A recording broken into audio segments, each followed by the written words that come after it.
2026ஆம் ஆண்டிற்கான 2020 உலக கிண்ணத்திற்கான தென்னாப்பிரிக்க அணியுடைய பெயர் விவரம் சற்று முன்னர் வெளியாகிருக்கிறது.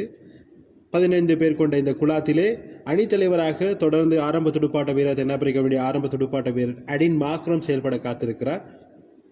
அறிவிக்கப்பட்டிருக்கும் தென்னாப்பிரிக்க அணி இதுதான்: David Miller, டெல்வெர்டே Prince, Danny ஜோர்ஜி,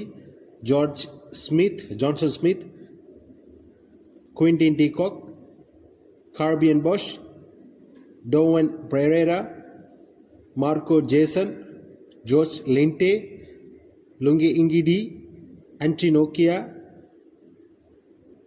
Keshav Maharaja, கிக்கிசோ Rabada, Guiana மாக்கபி. 15 பேர் கொண்ட குழாத்திலே 2 முக்கியமான வீரர்களுக்கு இப்போது அணியில் இடமில்லை. காரணம், அவர்களுடைய அண்மை கால செயல்பாடு தென்னாப்பிரிக்க அணியில் மிக முக்கியமான 2 வீரர்கள் அணியில் இல்லை இப்போது.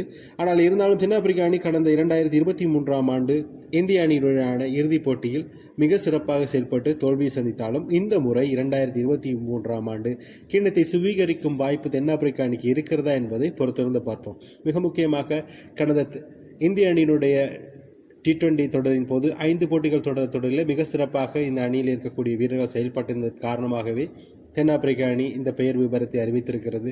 எது எப்படி இருந்தாலும் இம்முறை தென்னாப்பிரிக்க அணி கிண்ணத்தை சுபீகரிக்குமா, தென்னாப்பிரிக்க அணிக்கு ஒரு வாய்ப்பு இருக்கிறதா என்பதை பொறுத்திருந்து பார்ப்போம். என்னுடைய சேனல் பிடிச்சிருந்தால் சப்ஸ்கிரைப் பண்ணுங்கள், லைக் பண்ணுங்கள், கமெண்ட் பண்ணுங்கள். மற்றும் ஒரு காணொலியில் சந்திக்கிறேன்.